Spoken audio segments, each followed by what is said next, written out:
예배에 나오신 여러분들을 환영하고 축복합니다. 온라인으로 또한 예배에 나오신 여러분들도 그 현장에서 영과 진리로 예배를 드릴 때 하나님의 크신 은혜와 또 만져주신 그 은혜와 위로가 있게 되기를 주님의 이름으로 축원합니다. 인도의 민족운동 지도자 마하트마 간디를 다들 잘 아실 겁니다. 이 간디는 스스로 성경을 읽고 해석하여 강론할 수 있을 정도로 성경을 가까이에 두고 읽기를 즐겼다고 전해집니다.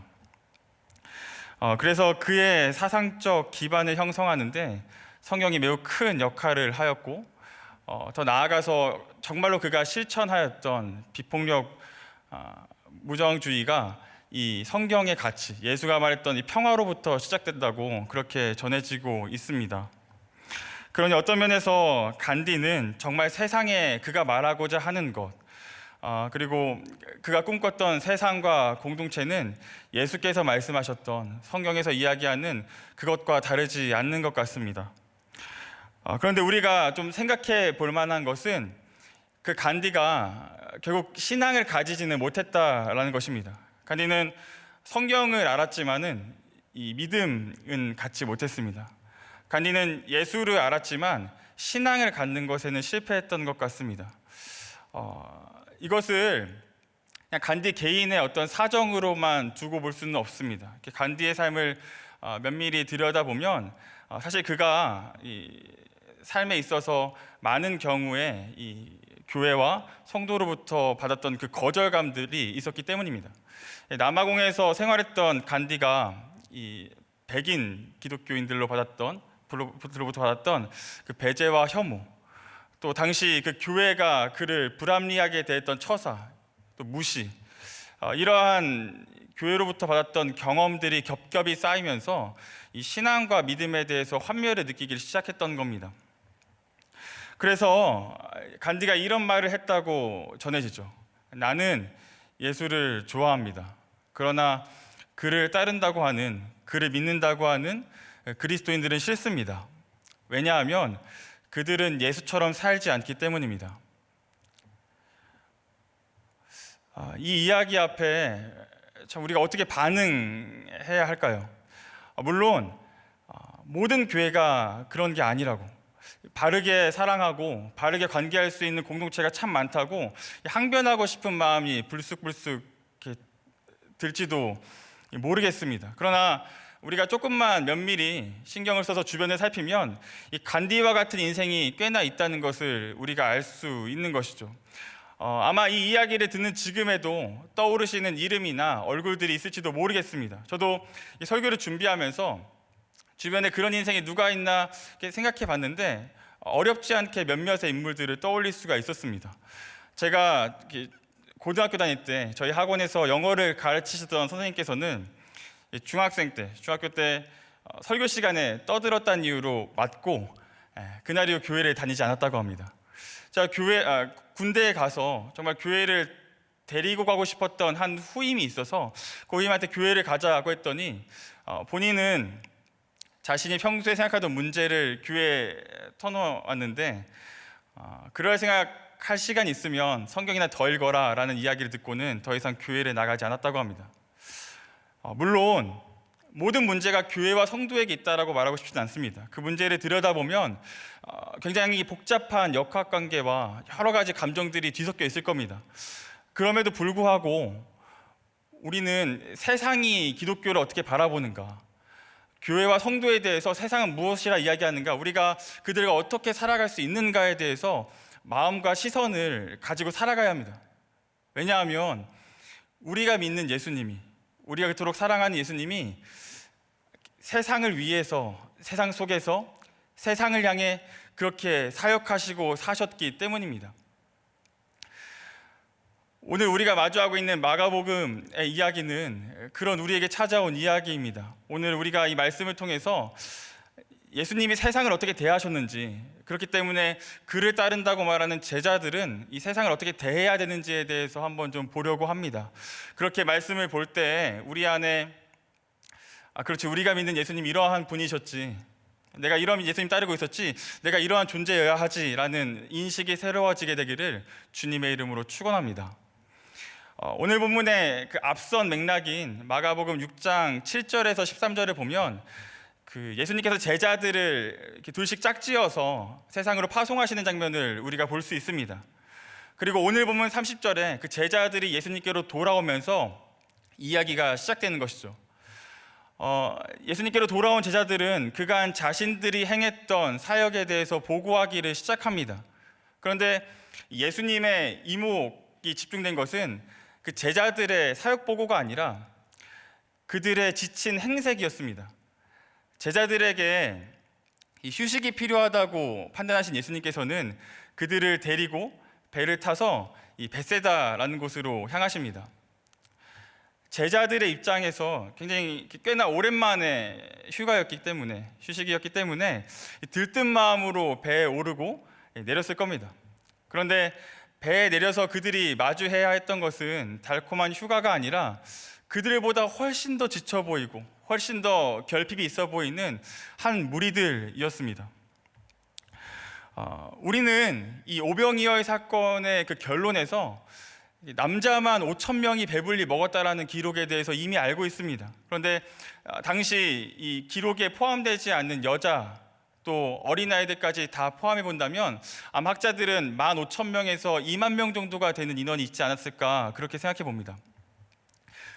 당시 인구는 이 현대 사회하고는 비교가 되지 않을 정도로 매우 적었기 때문에 당시 2만 명이라고 하면 배경이 되는 팔레스타인의 작은 도시, 소도시의 인구 전체와 방불할 정도로 꽤나 많은 인파였다는 것을 우리가 알 수 있습니다. 그러니까 굉장히 많은 사람들이 예수님에 대해서 갈망하고 제자들을 기다리고 있었던 것이죠. 더 놀라운 것은 이들이 하나같이 경제적이고 사회적인 면에서 배제되었던 인생이라는 것입니다. 그러니까 저마다 보면 다 헐벗고 굶주리고 이렇게 뭐 하나 제대로 내세울 만한 것이 없어 보이는 그러한 남루한 인생들이었다는 것이죠. 그런데 마가복음의 저자는 이 행간에서 이러한 무리의 규모나 혹은 그들의 사회적이고 경제적인 이 지위와 상태에 대해서 집중하기보다는 그런 것들을 뒤로하고 마가복음의 저자는 이 당시에 이야기가 형성되고 있는 배경에 대해서 굉장히 주목하여서 서술하고 있습니다. 탈진한 제자들과 이 결핍한 무리들이 만나는 곳을 말씀은 한적한 곳이라고 그렇게 서술합니다. 우리가 이 단어를 좀 주목해서 보아야 합니다. 왜냐하면 마가복음의 저자는 이 배경을 통해서 그가 하려고 한 이야기들을 합니다. 여러분 아마 아실 겁니다. 그 봉준호 감독의 이 별명이 봉테일이라고 합니다. 그러니까 굉장히 디테일하게 소품 하나, 장면 하나, 조명 하나까지도 이야기를 전개하는 데 사용합니다. 마가복음의 저자가 그러했습니다. 이 배경이 사실 마가가 이야기하려고 하는 그 진위 가운데 굉장히 중요한 역할을 합니다. 여기서 한적한 곳이라고 번역되어서 쓰인 이 단어는 성경의 다른 본문을 보게 되면 그냥 그대로 직역하여서 광야라고 자주 쓰이곤 합니다. 게다가 이 한적한 곳이라는 형용사가 70인역을 보면 주로 그 이스라엘의 광야의 방랑 생활을 이렇게 상기시키는 데 사용되었던 단어라는 것을 우리가 생각해 본다면 이 한적한 곳이라는 것을 통해서 마가복음의 저자가 의도하는 게 분명한 것이죠. 그게 무엇일까요? 마가복음의 저자는 오늘 이 사건과 출애굽기에 기록되었던 그 출애굽에서의 광야의 사건을 의도적으로 오버랩 시키고 있는 겁니다. 그 사건과 이 사건이 다르지 않고 그 사건의 해결 방식과 그 사건에 일어났던 일들이 오늘 이 사건 속에서도 일어날 것이라는 것을 암묵적으로 기대감을 실어주고 있는 것이죠. 여러분 좀 기억을 더듬어 봤으면 좋겠습니다. 출애굽기에서 이스라엘 백성들이 경험해야 했던 이 광야는 어떠한 곳이었나요? 광야는 흔히 준극지라고 불리면서 낮과 밤의 기온차가 80도가 넘나드는 굉장히 열악한 그런 환경을 가지고 있습니다. 낮에는 이렇게 찌는 듯한 더위 때문에 제대로 서 있기가 힘들고, 밤에는 살을 내는 추위 때문에 동사의 위험이 있는 곳입니다. 게다가 이 광야의 특징을 결정짓는 것은 생명이 없다라는 겁니다. 광야 안에는 생명 자원이 없었기 때문에 생명체가 스스로 살아갈 수가 없습니다. 이 말을 바꿔 말해보면 광야는 절망이 짙게 깔려 있고 희망을 발견할 수 없는 곳이다, 그렇게 이야기해 볼 수 있습니다. 그래서 구약의 수많은 이 부분에서 광야라는 메타포를 통해서 희망 없는 인생들, 희망 없는 역사, 희망 없는 시대를 말하곤 합니다. 사랑하는 우리 동역자 여러분, 그리고 3일의 성도 여러분, 이 오늘 본문에 처해진, 그리고 출애굽기에 이스라엘이 마주해야 했던 그 광야와 우리의 일상이 참 닮아있지 않습니까? 저는 고등부를 섬기고 있습니다. 지금 저희 고3 아이들이 2002년생들입니다. 저희가 월드컵을 보면서 환호하고 신나할 때 그때 태어났던 아이들입니다. 여러분, 혹시 이렇게 기도하시다가 한 번쯤 생각나신다면 이 아이들을 위해서 반드시 기도해 주시면 감사하겠습니다. 이 아이들이 자타가 공인한, 그리고 스스로를 저주받은 02년생이다, 이렇게 이야기를 합니다. 이렇게 내용을 보면 그럴듯합니다. 이 아이들이 초등학교를 입학하자마자 그 신종플루가 유행을 했습니다. 그러니까 신종플루 주사를 맞으면서 초등학교 생활을 시작했던 거죠. 이렇게 중학교 왔더니 메르스가 기다리고 있습니다. 그래서 메르스의 어떤 그 방역 환경들, 또 처음 겪어보는 그런 일들을 중학생 때 지나야 했습니다. 그리고 고3이 되었는데 지금 시대가 이런 시대를 살고 있는 거죠. 게다가 이렇게 다 설명드릴 수 없지만 이렇게 뭐 교육 과정의 어려운 일들 때문에 이 아이들이 처음 경험해야 하는 굉장히 많은 어려움들이 있습니다. 그래서 지난주 수요일이 굉장히 중요한 그 9월 모의고사인데 제가 너무 불쌍해서 전화도 하고 신방도 하고 이렇게 찾아가서 이야기를 하면 이런 이야기를 자주 합니다. 목사님, 이번 생에는 망했어요. 이번 생은 틀렸어요. 막 이런 얘기를 합니다. 모르겠습니다. 이번 생이 있다는 거는 다음 생도 있다는 건데 그런 식의 믿음이 어디서 나는지 저는 모르겠습니다. 그런데 계속 그런 얘기예요. 이번 생은 망했어요. 목사님, 그냥 저 두시고 행복하세요. 뭐 이런 식의 이상한 이야기들을 하곤 합니다. 여러분, 제가 이렇게 조금 볼 때마다 너무 멘탈이 약한 게 아닌가 이런 생각했는데 한 번 더 생각해 보면 그럴 것 같습니다. 고3인데 눈에 보이는 게 없고 손에 잡히는 게 없고 눈에 보이는 게 없으니 이게 얼마나 이게 좀 마음이 아프겠습니까? 근데 여러분, 사회 전체를 보면 사실 이러한 이야기는 굉장히 일부죠. 아마 여러분들 주변의 진원들 혹은 주변에 있는 가까운 식구들 혹은 주변의 공동체 인원들을 통해서 코로나19로 얼마나 어려운 시대를 살고 있는지에 대한 이야기들을 들으실 겁니다. 여러분, 우리가 아침에 일어나자마자 코로나 확진자의 수를 확인하고 마스크를 챙겨서 써야 하는 그런 일상을 살게 될 줄을 누가 알았겠습니까? 사회의 많은 기능들이 멈춰 있고 경제가 순환되질 않습니다. 그래서 우리가 지금 정말 처음 걸어보는 너무나 어려운, 마치 이스라엘이 경험해야 했던 그 광야와도 같은 길을 걸어가고 있는 것 같습니다. 우리는 이 모든 문제가 전염병 때문이라고 이야기할지도 모르겠습니다. 그러나 조금만 생각해 보면 이런 식의 어려움들은 늘 존재했습니다. 그래서 성경은 주님을 떠난 인생의 본질이 광야라고 말합니다. 전염병 때문이다, 혹은 어떠한 경제적 이유 때문이다, 사회의 어떤 분란 때문이다, 이러한 것으로 광야를 설명하려고 하지 않습니다. 그냥 사람이 주님을 떠났기 때문에 인생은 광야를 걸어갈 수밖에 없다, 그렇게 이야기할 뿐입니다. 그래서 여러분, 우리는 코로나가 아니더라도 가시덤불과 엉겅퀴가 사정없이 찌르는 그 광야를 걸어야 했을 겁니다. 이와 같은 인생의 본질, 광야를 걸어갈 수밖에 없고 그 광야 가운데 놓여서 눈에 보이는 것이 전혀 없고 손에 잡히는 것이 전혀 없어서 불안할 수밖에 없는 인생에 대해서 말씀은 한 문장으로 요약하여서 이렇게 표현합니다. 오늘 34절인데요. 제가 읽어드리겠습니다. 예수께서 나오사 큰 무리를 보시고 그 목자 없는 양 같음으로 인하여 불쌍히 여기사 이에 여러 가지로 가르치시더라. 여러분, 당시 이 무리가 겪고 있었던 문제가 무엇인가요? 어떤 사람들은 그들의 그 경제적인 궁핍과 가난함을 말할 수 있었을 겁니다. 로마의 압제 속에서 사회적인 지위를 잃어버리고 인간적인 대접을 받지 못하는 그것이 그들의 문제라고 그렇게 설명할 수도 있을지 모르겠습니다. 그런데 그들의 가난함의 문제가 해결되고 불평등과 이 처우의 문제가 해결되면, 그러면 여러분, 이 문제들이 다 사라질까요? 이 무리들이 그때는 결핍하지 않고 남루하지 않고 비천하지 않고 늘 풍성한 삶을 살 수 있을까요? 여러분, 역사가 지나서 이 사람들, 그러니까 이 시대에 살았던 사람들, 그 이 이후의 사람들이 어떻게 되었는지 우리는 다 압니다. 당시에 경험해야 했던 그 불평등의 문제와 이 경제적인 문제와 사회적 지위의 문제들이 대부분 해결되는 것을 얼마 지나지 않아 맞이하게 됩니다. 그런데 여러분, 그때 인류가 풍성함만을 누리던가요? 그렇게 되었더니 인류가 전혀 아무런 것에 대해서도 결핍을 느끼지 못하고 늘 만족하면서 그렇게 살아가던가요? 그렇지가 않습니다.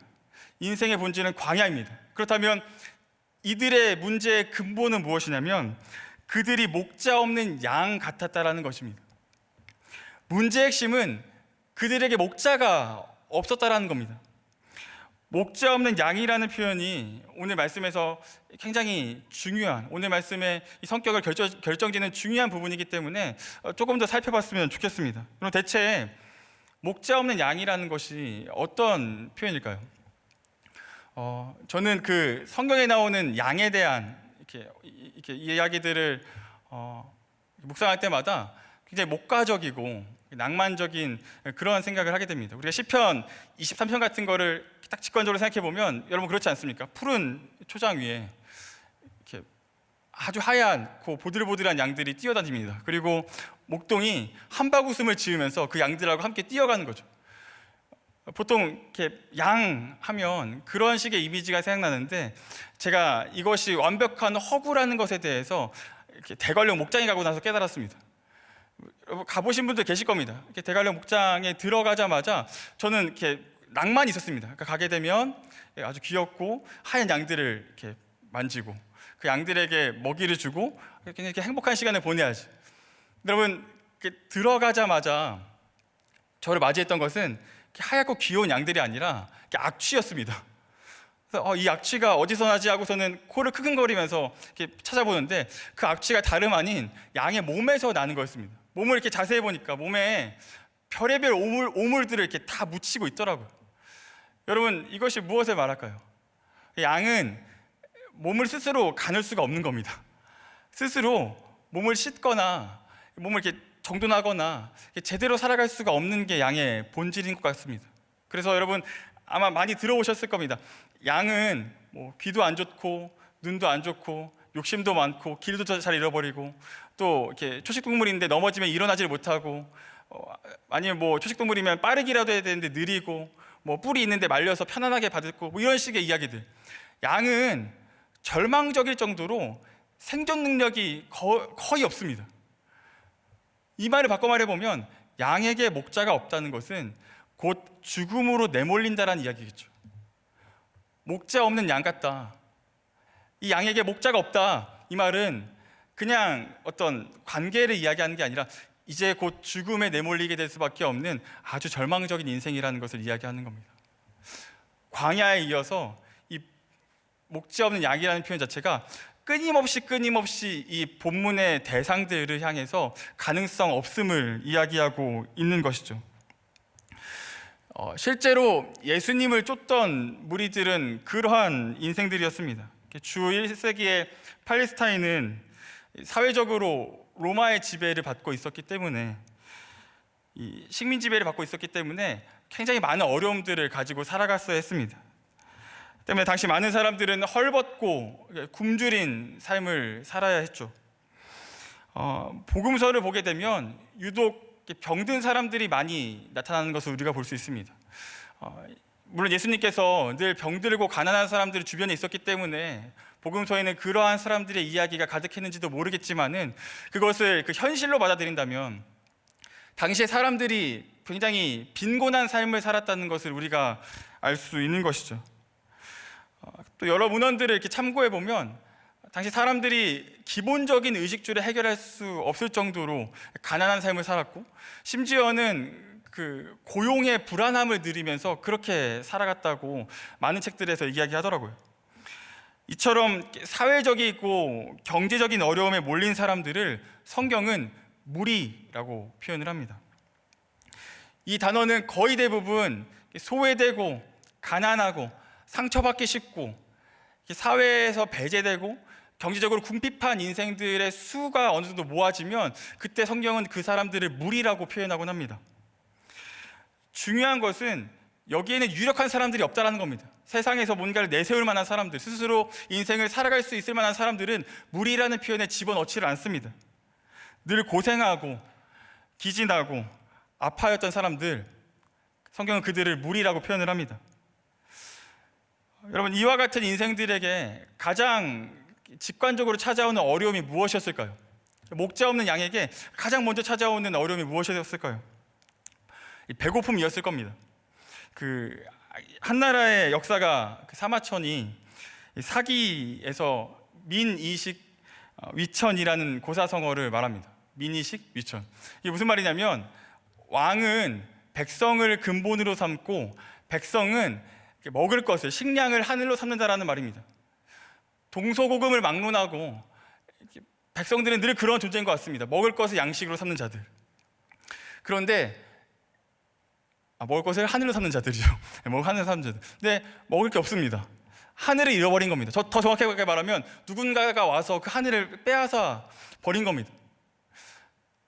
그런 인생들이 지금 예수님의 눈앞에 2만 명이 몰려 있습니다. 그들을 바라보는 예수님의 마음의 동기를 성경은 그래서 불쌍히 여긴다라고 표현하는 거죠. 불쌍히 여긴다라는 동사는 복음서의 맥락 내에서 늘 예수님이 주어로 계실 때만 사용됩니다. 그리고 불쌍히 여기다라고 하는 순간 그 현장에는 반드시 회복과 치유의 역전이 일어나곤 했습니다. 그러니 이제 예수님께서 그 목자 없는 양들을 불쌍히 여기시기 때문에 이제 그 선명한 역사, 선명한 치유와 회복의 역전이 일어나게 될 것입니다. 그것이 어떻게 일어날까요? 목자 없는 양에게, 여러분, 회복이 무엇일까요?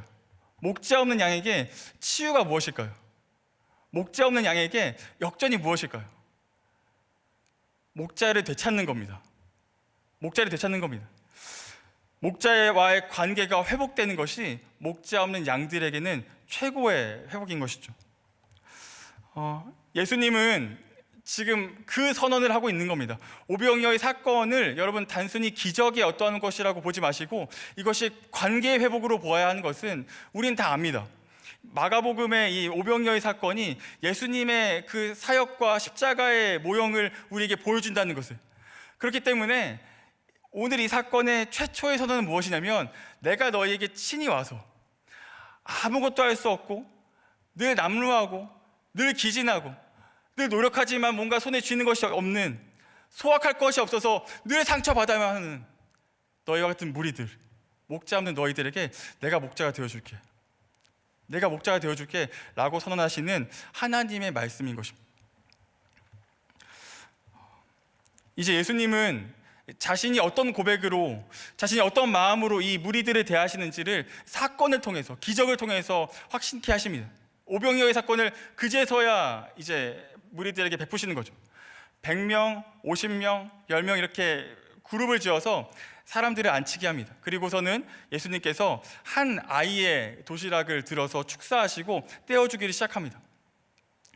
우리가 잘 알죠. 이 떼어준다라는 것에 대한 의미는 예수님의 십자가의 사건이 어떠한지를, 예수님이 그들에게 어떠한 목자가 되고 어떤 것을 주려고 하시는지를 말하고 있는 겁니다.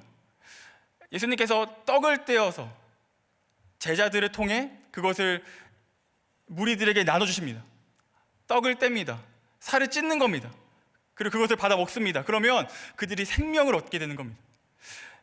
예수님께서 그렇게 피와 살을 찢어서 그 입안에 넣어서 먹이면 그 인생들은 살아나는 겁니다. 이전에 그들이 경험해야 했던 수많은 비천함들, 수많은 남루함들, 수많은 어려움들이 역전케 되고 이제는 생명을 얻게 되는 것이죠. 이처럼 오병이어의 사건은 이 목자 없는 백성들을 위해서 예수님께서 친히 목자가 되시기 위해서 무슨 일을 했는지에 대한 그런 이야기입니다. 그렇게 이야기가 끝나죠. 마가복음 우리가 잘 아는 것처럼 오병이어의 이야기는 그렇게 끝납니다. 큰 무리의 불쌍한 인생들이 있습니다. 예수님과 제자들이 그들을 만납니다. 그리고 한 아이의 도시락을 통해서 5천 명, 2만 명의 인생을 먹이고 살리셨다. 이야기가 그렇게 끝납니다. 이 본문을 마주하는 대부분의 독자들은 이것을 기적이라는 한 단어에 담아서 다 이해하고 묵상하고 은혜 삼으려고 합니다. 그래서 이렇게 이야기합니다. 그래, 예수님이 내 인생의 모든 것들을 다 이렇게 역전시켜 주시고 채워주시고 우리의 일용할 양식을 제공해 주시는 분이지, 이렇게 예수님에 대한 믿음을 확고하게 합니다. 혹은 이 안에 담겨진 그 신학적인 의미, 이것이 십자가의 사건을 말하고 구원을 말하는 것이니 이게 참 예수님의 구원사적인 의미를 내가 이해했다라고 그렇게 말씀을 덮고 정리할 수도 있겠습니다. 여러분, 여기서 우리가 근본적인 질문을 던져야 합니다. 그래서 어떻게 하란 말인가요? 그래서요, 이 사건이 기적이고 구원사를 이해하는 거라면, 그러면 여러분, 그 사건이 오늘을 살아가는 우리에게 무엇을 이야기하고 있습니까? 오늘을 살아가는 나의 삶의 변화에 어떠한 기여를 하고 있습니까? 여러분, 영화나 드라마를 이렇게 보면 아주 어려운 상황으로, 아주 절망적인 상황으로 시작했다가 이야기가 흐르고 흘러서 결국에는 잘 먹고 잘 살았답니다 라고 이렇게 해피엔딩으로 끝나는 그러한 이야기들을 우리가 자주 마주하곤 합니다.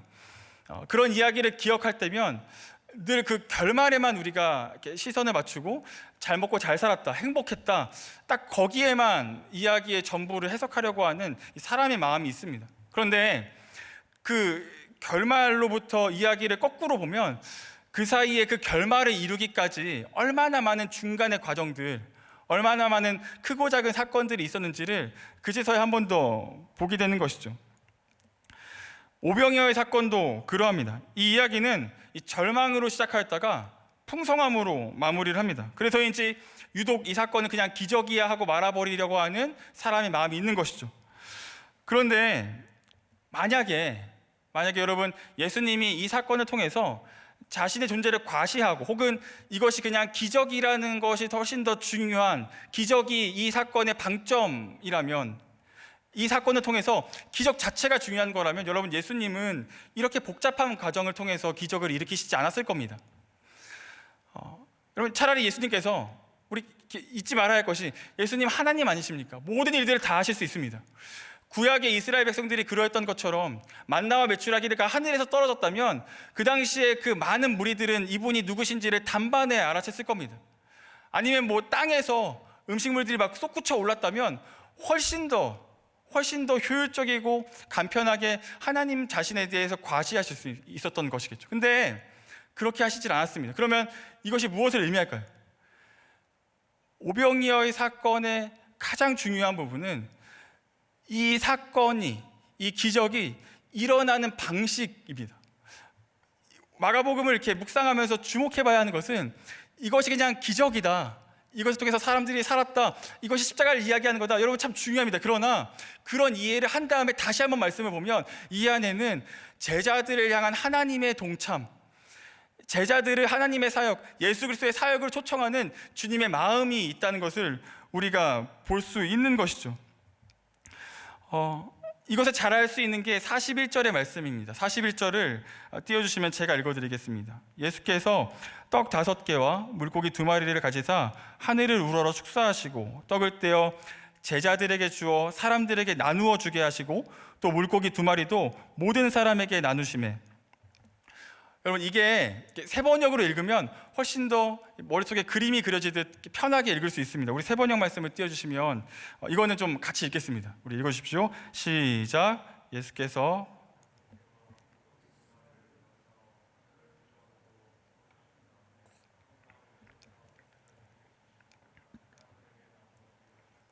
그리고 그 물고기 2마리도 모든 사람에게 나누어 주셨다. 한 사람의 도시락이 예수님 앞으로 옵니다. 그리고 그것을 예수님께서 한 번에 제자들에게 전달하시지 않았습니다. 그 중간 과정에 누가 있냐면 제자들이 있습니다. 예수님이 떡을 떼어서 제자들에게 주십니다. 그러면 제자들이 그 떡을 가지고 무리들을 먹이는 겁니다. 다시 돌아와서 한 번 더 떡을 주님께서 떼십니다. 그러면 그것이 제자들의 손으로 들어갑니다. 그러면 한 번 더 그것을 떼서 무리들을 먹이는 겁니다.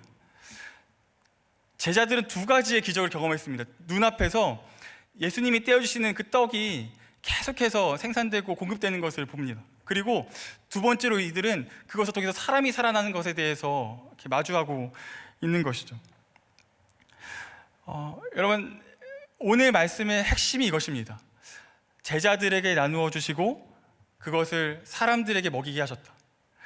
제자들에게 주시고 사람들에게 나눠주게 하셨다. 여러분, 이것이 오늘 말씀이 정말 우리에게 하려고 하는 이야기, 정말 우리가 오늘 말씀을 통해서 우리의 삶의 변화를 가져와야 하는 정말 중요한 이야기입니다. 사실 이거는 그냥 이 41절에 딱 이 부분만을 가지고 이야기하는 게 아닙니다. 마가복음의 맥락이 그것을 이야기하고 있습니다. 서두에 말했지만 앞서 맥락인 마가복음 6장 7절에서 13절까지의 말씀에서 예수님은 제자들을 파송하시고 그 제자들이 30절에서 돌아오면서 이야기가 시작됩니다. 그런데 우리가 여기서 주목해서 보아야 할 것이 있습니다. 그것은 뭐냐면 성경이 그들을 어떻게 지칭하여 부르는가 하는 것입니다. 마가복음 6장 7절에서 성경은 예수님께서 그들을 파송하실 때 제자들을 파송했다, 제자들이 갔다라고 기록합니다. 그런데 돌아온 이들에 대해서 성경은 더 이상 그들을 제자라고 부르지 않고 사도들이 돌아왔다라고 이야기합니다. 제자들을 파송했는데 사도들이 돌아온 겁니다. 그리고 그 사도로 부르심을 입은, 사도라는 정체성을 받은 제자들이 처음으로 마주하는 사건이 이 오병이어의 사건입니다. 게다가 마가복음 전체에서 이 사도라는 단어가 딱 이 부분에서만 쓰인다는 것을 생각해 보면 마가복음의 저자가 이 사건을 통해서 이야기하려는 게 선명해지죠. 게다가 예수님의 그 공생의 사역들을 돌아봐도 이것이 어떠한 의미인지를 알 수 있습니다. 여러분, 예수님은 3년의 공생의 사역을 사셨습니다. 3년을 사시면서 전반기와 후반기로 나뉠 수 있는 사역들을 하셨는데, 전반기의 2년은 주로 예수님께서 직접 무리들을 대하시고 무리들을 가르치시고 무리들을 먹이시고 축기하시고 살리시는 그런 사역들을 했습니다. 그런데 후반기의 1년의 사역은 그 사역을 제자들을 통해서 하십니다. 예수님의 공생의 사역의 전반이 무리에게 마음이 있다면 후반기에 예수님의 마음은 제자들에게 있습니다. 제자들을 통해서 예수님이 하시려는 사역을 세상 가운데 펼치시는 겁니다. 제자들을 통해서 예수님이 하셨어야만 하는 그 사람 살리는 일을 하시는 겁니다. 제자들을 통해서 예수님께서 원하시는 그 복음의 전파가 이루어지는 겁니다. 여러분, 예수님은 그런 분이십니다. 예수님 스스로 모든 일들을 하실 수 없기 때문에 우리를 부르신 게 아닙니다. 우리를 통해서 예수님의 복음과 예수님의 사랑과 그 교회됨의 가치가 드러나기를 원하시는, 우리를 참여케 하시는 하나님의 마음이 있는 거죠.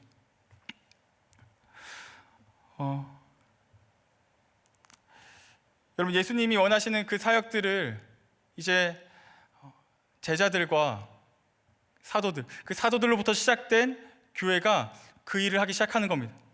결국 오병이어의 사건은 사도가 어떻게 세상 가운데 존재해야 한다니까, 그러니까 제자가 세상과 어떻게 관계를 맺고 교회는 세상 가운데 어떠한 존재 양식으로 있어야 되는가에 대해서 이야기하고 싶어하는 본문입니다. 그래서 여러분, 이 이후에 제자들은 예수님이 하셨던 것 같은 사역들을 끊임없이 세상에서 해내기를 시작합니다. 그리고 사도들로부터 시작된 교회는 그러한 존재 양식으로 세상 가운데 빛과 소금의 역할을 감당합니다. 수많은 역사가, 수많은 이야기가 교회의 그러한 것들을 증거합니다. 그런데 말씀의 단 한 구절만 우리가 좀 살펴보고 말씀을 좀 정리하려고 합니다. 오늘 그 사도행전 4장 34절인데요. 우리 띄워주시면 같이 읽겠습니다. 읽습니다. 시작. 그 중에 가난한 사람이 없으니 이는 밭과 집이 있는 자들 팔아 그 판 것의 값을 가져다가. 여러분, 이거는 정말 신약 전체에서 정말 가장 아름다운 이야기 아닙니까? 여러분, 초대교회를 형성하는 사람들이 어떠한 사람들입니까? 하나의 거대한 유대 공동체에서, 하나의 거대한 종교사회였던 유대 공동체에서 관계적으로는 배제를 당하던 사람들이었습니다. 여러분, 이것은 단순히 관계적인 어려움을 떠나서 경제적이고 사회적인 보장을 받을 수 없다는 것을 이야기합니다. 취직이 되지 않고 경제적인 활동을 할 수가 없는 겁니다. 여러분, 그런 사람들이 모인 곳이 교회였습니다. 그럼 교회는 여러분 당연히 어떤 곳이겠습니까? 결핍밖에 없습니다. 다들 남루하고 다들 가진 것이 없는 사람들이 모였습니다. 그런데 그런 사람들이 모여서 모으고 모았더니 어떤 일이 발생하냐면 가난함이 없었더랍니다. 여러분, 이게 어떤 사실에 대한 현실적 증거를 말하는 게 아닙니다. 그 당시에 경제적인 어떤 지표가, 그들의 어떤 부가 조금 더 나아졌다라는 그런 이야기를 하는 게 아닙니다. 가난과 가난이 모였는데, 결핍과 탈진이 모였는데 거기에 가난함이 없답니다. 거기에 오병이어 때 떼어주었던 예수의 몸이 있는 겁니다. 주님의 몸이 있는 겁니다. 주님의 몸이 있는 곳에는 가난함이 없습니다. 병든 것이 없고 남루한 것이 없고 비천한 것이 없고 쓰러지는 것이 없습니다. 예수님의 말씀을 따라서 세워진 교회는 이러한 사역들을 하는 겁니다. 사랑하는 우리 모든 동역자 여러분, 우리 삼위교회 성도 여러분, 우리 앞서 말씀을 열었던 간디의 이야기를 좀 생각해 봤으면 좋겠습니다. 여러분, 언제부턴가 교회가 이러저러한 이야기들을 듣게 됩니다. 우리가 구원의 열심과 전도의 열심과 복음에 대한 확신이 없어서 이런 일들을 경험하는 거겠습니까? 저는 그렇지 않다고 봅니다. 우리에게 결핍되고 문제된 것은 세상을 향한 손과 발이 멈추었기 때문입니다. 세상을 향한 헌신을 잃었습니다. 구원과 복음을 그저 예수천당 불신주, 내가 예수 믿고 이 땅을 잘 살다가 천국 가는 이야기로 종결시켜버리는 그 신앙이 우리의 손과 발을 멈추게 하는 겁니다. 사랑하는 우리 모든 공동체 여러분, 이제 우리의 손과 발이 움직여서 세상 가운데 주님을 드러내야 될 일이 남아 있습니다. 코로나19 때문에 교회가 어려워집니다. 모일 수가 없고, 한편에서는 교세가 줄어드는 것에 대해서 걱정하고 이러저러한 실질적이고 현실적인 이야기들을 합니다. 그런데 여러분, 신앙이 언제부터 현실적인 것을 계산하는 거였습니까? 교회가 언제 그런 것들을 계산하면서 사역하는 거였습니까? 교회는 원래 가난하고 원래 탈진한 사람들, 원래 부족한 사람들이 모이는 곳입니다. 그런데 그렇게 모인 곳에 가난함이 없는 것을 드러내는 것이 교회입니다. 말씀을 정리하겠습니다. 아빌라의 성녀 테레사라는 분이 있습니다. 이분이 어떤 분이신지를 이렇게 다들 잘 아실 겁니다. 이분이 이러한 이야기를 합니다. 제가 이 글을 읽고 마지막 기도 제목 삼고 함께 기도하려고 합니다. 좀 띄워주시면 감사하겠습니다. 그리스도는 당신의 몸 외에 다른 몸이 없다. 이 땅에서 그의 손과 발이라곤 당신의 손과 발뿐이다. 당신의 눈을 통해 그는 이 세상에 대한 연민을 본다. 당신의 발로 그는 선을 행하기 위해 걷는다. 당신의 손을 통해 그는 모든 세상을 축복한다. 당신의 손은 그의 손이고 당신의 발은 그의 발이며 당신의 눈은 그의 눈이다. 당신은 그의 몸이다. 그리스도는 당신의 몸 외에 이 땅에 다른 몸이 없다. 사랑하는 우리 모든 삼일의 가족 여러분, 우리가 이러한 교회입니다. 우리를 통해서 이 땅 가운데 예수님이 드러나는 겁니다. 주님은 우리 외에 다른 몸을 삼으신 적이 없습니다. 소망하기는 코로나19 때문에 광야 같은 인생들을 지나고 있지만 그 가운데서도 예수님이 우리에게 하셨던 그 떡의 사역, 예수님이 우리를 살리셨던 그 기적의 사역들을 드러내면서 교회와 성도로 온전하게 존재하게 되는 기적이 일어나기를 주님의 이름으로 축원합니다. 우리 함께 기도하시겠습니다. 말씀을 기억하시면서 또 성령님께서 여러분들의 마음을 조명하시는 것에 따라 기도하심으로 나아가시겠습니다. 기도하시겠습니다. 하나님, 부족하고 연약한 우리들을 통하여서 주님의 나라를 이루실 거라시는 아버지 그 기대가 있습니다. 하나님, 우리는 작고 연약하여서 이 사역을 감당할 수 있는 능력이 없습니다. 하나님, 우리가 교회 되는